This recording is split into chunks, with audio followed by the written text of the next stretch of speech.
There we have it. Happy New Year's Eve and welcome into KC Sports Tonight. Marlia Campbell here with special guest and my high school classmate, Gurpreet Singh, who, Gurpreet, judging by your shirt, tough day. Yeah, today in your land. Today was it was a disappointment, but at the same time, when you play that flat to start the game, it's kind of you have an uphill battle at that point for the whole game. So. Yeah, so for folks who didn't catch the KU West Virginia game, if you're a KU fan, good for you because it was not pretty. Hawks fell down 18. At a certain point, rallied back though. Was it Zeke Mayo had an and one to tie the game with just a couple seconds left, but unfortunately Jayhawks go back and tie ball game, 16 seconds left. It's Mountaineers ball. They go up and foul on a jumper. West Virginia guy misses the first one, and I'm like, maybe there's still a chance. Takes the second one, just not enough time to get another shot up.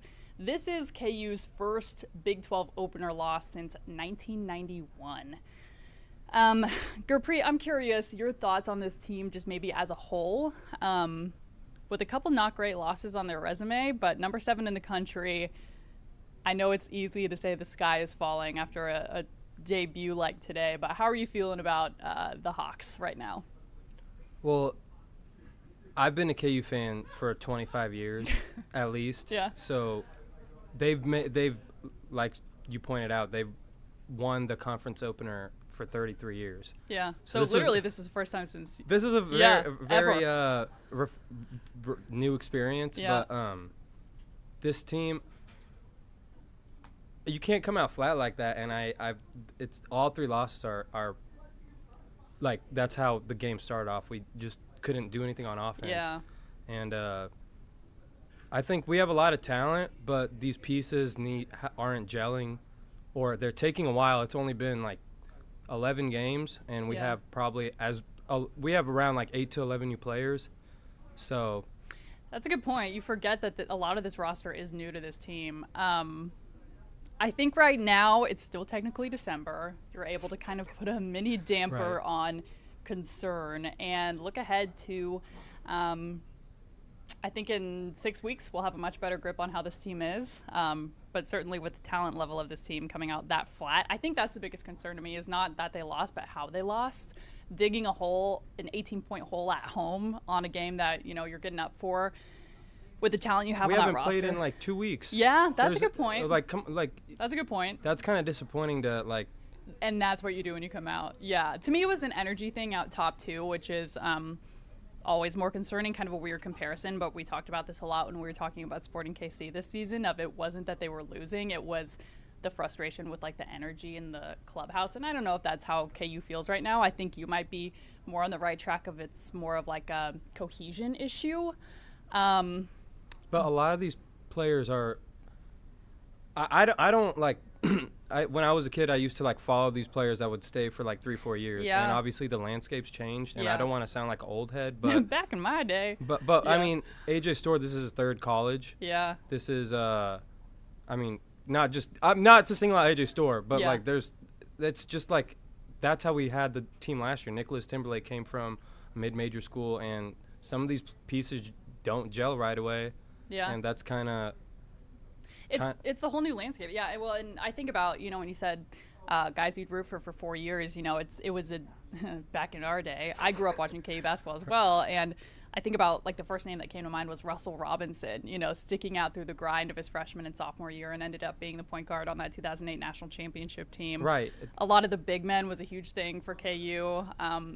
Kind of having very limited role player roles, maybe their junior year backing up the starting 5, and then senior year having a Udoka Azubuike season. But such is the sign of the times, I suppose. And the good news is it's not just, whoever's watching this, your team dealing with this. It's the entire landscape of, college basketball. What's his face just quit in the middle. Jeremy Larinaga.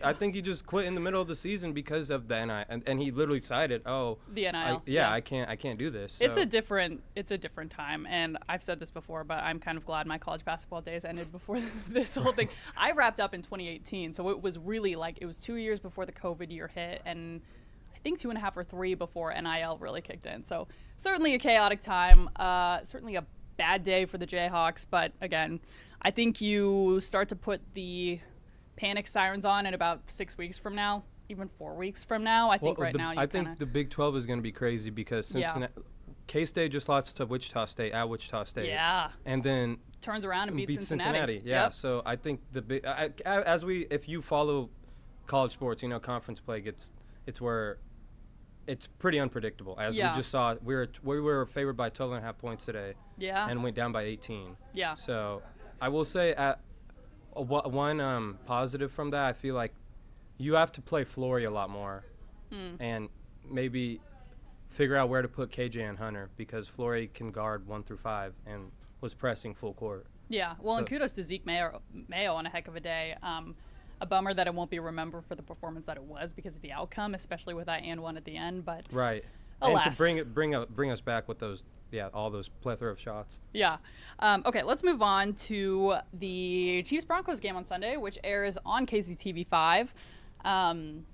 Interesting one for a couple reasons. One, because, as we know, the Chiefs locked in the 1 seed in Pittsburgh on Christmas Day. So the narrative around this game is, quote-unquote, it doesn't matter. Not necessarily true, because this game actually has huge playoff implications for 3 of the Chiefs' significant rivals. One, the Broncos. If the Broncos win, the recipe is they are in the playoffs. If the Broncos lose, they will need the Dolphins to lose to the Jets and the Bengals to lose to the Steelers. The latter, I think, is more possible than the former. But if you're the Broncos, the ball is literally in your court. You can punch your ticket to the playoffs with a win. The complication is that while we don't have confirmation from Andy Reid just yet, we are expecting the starters to rest. So this situation has popped up 4 times in the Andy Reid era in Kansas City, where the Chiefs have locked in their playoff seeding ahead of the regular season finale. And in each of those situations, even last year with the 3 seed, the starting quarterback at a minimum sat. So especially when you combine that with the 3-game and 11-day span that the Chiefs are coming off, I would be shocked if you're seeing any of the, Mahomes, Kelce's, and Chris Joneses of the world on the field. Gurpreet, I am curious your thoughts on Carson Wentz potentially having the keys to the postseason and shaping what the postseason looks like on Sunday here on KCTV5. I think it's wonderful. I think Carson Wentz, he's a former MVP, so it's not like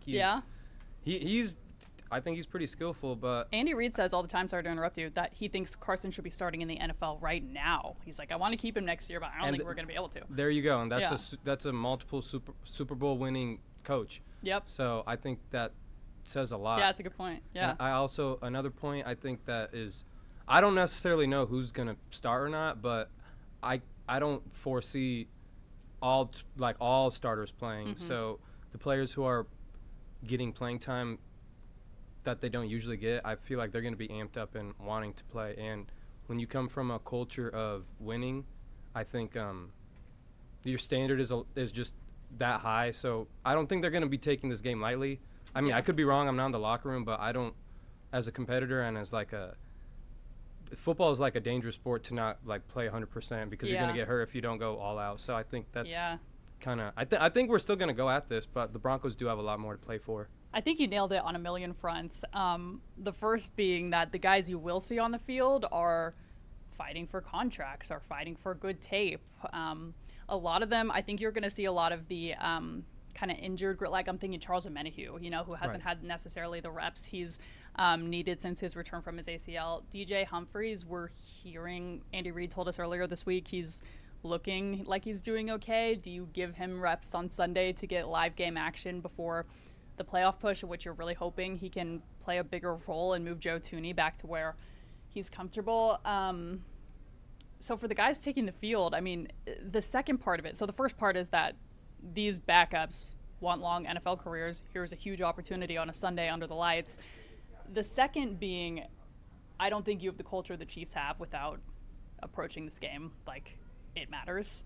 And then the third, I'm curious, how good do you think it would feel to squash the Broncos' playoff hopes of going to the postseason, Gurpreet? With Carson Wentz, too. With Carson, yeah. So there's also, I think this means a lot to him, too. Because I think if he puts a good game on tape, right? Point. That's that's huge for his future as well. Yeah. I don't know necessarily how old he is, but Jameis Winston is starting for the Cleveland Browns.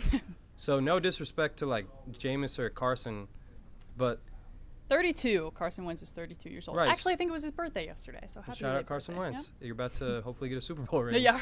So it's not a bad birthday present. I also think like you were bringing up, this is not like a preseason game. You're not like tuning up for a 18-week schedule. You're tuning up for a playoff game. Right. Like, this is like where everything counts. So and I these think are 53-man rosters, so like it's not like a college football team where you can completely fill the field Right, with right. backups. Like people who are playing on Sunday will be a significant role in the hopefully 3-peat run. right. So I think it's gonna be a good game. I'm really looking forward to it, and I really hope Carson Wentz gets to ball out, honestly. Yeah, no, that's another thing is because this is a guy who wants, and per Coach Reed's standards, who I think has it pretty right, deserves a spot to start in the NFL next year. And yeah, I think if he goes out and proves that he can put on a good performance against a team who, again, this isn't a preseason game, he's going to be going against the absolute best that the Denver Broncos have. Big opportunity for him. So when the Chiefs clinched the 1 seed on Christmas Day, I was like, oh, great, the Denver game doesn't matter. The Denver game does matter. A lot, yeah. Yeah, a lot. Not necessarily, obviously, for the Chiefs in terms of playoff positioning, but for the multiple reasons we talked about right now. And there are going to be a lot of eyes on that one across the NFL, so it should be pretty fun. Last topic before we let you go on this New Year's Eve is our favorite 2024 sports memories. Gurpreet, I'll let you start. Anything from the entire year. I know we were talking before we were recording, like, oh, what happened this year? Right. It flew by. I mean, the Chiefs, obviously, like, Yeah. that's an easy one. So I'm going to just We'll skip. How about everything except for the Super Bowl? Right. Because that's the obvious number one. Right. As a diehard KU fan, I'll say Bill Self becoming the all-time winningest coach. Yeah, that's a good one. Pretty cool, and I think I'll remember that for a while, as a lot of people here locally. And another side note, LeBron James, 40 years old. That's the GOAT. So Jeez. that's yeah, another that's a good one. 2024 memory. So Yeah. It's funny, the Bill Self one that you mentioned. I feel like we're lucky in this sports market where we have so much history being made here all the time. Like, we're watching Travis Kelce break records every week. Same with Patrick Mahomes. KU basketball surpassing the win record. It was in 2022. I mean, there's always some kind of history being made that sometimes it's easy to look past those milestones, but they are extremely significant. For that to happen this year is really exciting. I'm going to go with the Kansas City Current Stadium opening up. Oh, yeah. Did you ever, I know that, I was talking with my family earlier this week, and my dad, I think, mentioned that it was built this year, and I was like, was that this year? It feels like it was like 3 years ago. Have you made it out there at all? I have. Isn't it cool? It's pretty cool and historic, being the first yeah. all-women's sports complex. Yeah. I mean, we're just so lucky to have that here. And if folks listening to this haven't been out there yet, I would add it to your 2025 New Year's resolutions, because it's sold out every single game this season. It is such a fun atmosphere. And they did a really good job of, like, the size of it. It feels like every seat is close to the pitch, but also it gets so loud out there because of the way they built it. So that's going to be mine. Super Bowl is obviously up there. That's another thing that I cannot believe was in this year, because it feels like so long ago. But let's go. Let's add one more topic. Your more of like a sports wish list for 2025. I'll call it a New Year's resolution, but of our local teams, what's kind of the big thing that you'll be watching? Well, what's going to be crazy next year is in November, we're not going to have KJ Adams, Dwan Harris, or Hunter Dickinson. That is or wild. Zeke Mayo. That is wild. So, well, Zeke Mayo's been there for 1 year, but KJ and Juan have been there for 6. Seemingly forever. Dwan was at the was on that 2022 national championship team. Right, so right, and likewise with KJ. I thought he was a senior then. Yeah, yeah, So- you're right. So yeah. we got the landscape of Kansas basketball is going to be a little different. So I'm excited for that, and just to see. There's also a lot of like local sports stuff. Like we have a lot of local talent that in like high school sports, especially like Oak Park basketball and Shawnee Mission Northwest basketball, and a couple of Lee Summit schools in football. So I know. Yeah. I just want to. My wish list is to go out there and like see some of these games. Yeah. No, that's on mine too. There is nothing like a good old-fashioned like February heated high school basketball gym. You and I both went to Shawnee Mission West. That gym, Shout out. I loved playing there. I love playing there because the way it's built, I think, is so unique from a lot of other different high schools of same thing where like everyone is court level and it's really close to the point of where if you dive out of bounds, you're like in the student section. It's pretty sick. And Yeah, I actually went back and watched a game there last week. Oh and yeah. it feels really intimate, so I think it's a really good venue for basketball. Yeah. And speaking of Cheyenne Mission West, shout out Samaya Nichols, So good. so superstar at KU, and Yeah. she's She is killing having it. an incredible season, as is KU. In her sophomore year, already leading that squad. So many local ties. I'm excited for. It's hard to believe because we're so focused on the Chiefs that we roll right into high school championships and March Madness, and then we breathe for 2 seconds and we're back at training camp, which is just wild. And then you have the Royals. We don't know what's going to happen Yeah. with them. We have we Yeah. have two mega stars like Bobby Witt and Mahomes in the city. So it's Yeah. kind of exciting, or I pretty say exciting this, time. yeah. I skipped right past opening day. I say this a lot, but I don't think there's a better sports market in this country than Kansas City. I say that as a biased Kansas City native, but also just objectively looking from the outside in. It's a fun time to be part of the Kansas City sports scene right now, and a lot to look forward to in 2025. I think that's the first time I've said that your name out loud. Crazy. Yeah, I know. But for now, Gurpreet, thank you for hopping on this I show. appreciate it, Marlia. Thanks everyone for listening, and I'll leave you on the terrible note that we'll see you next year. And let's go.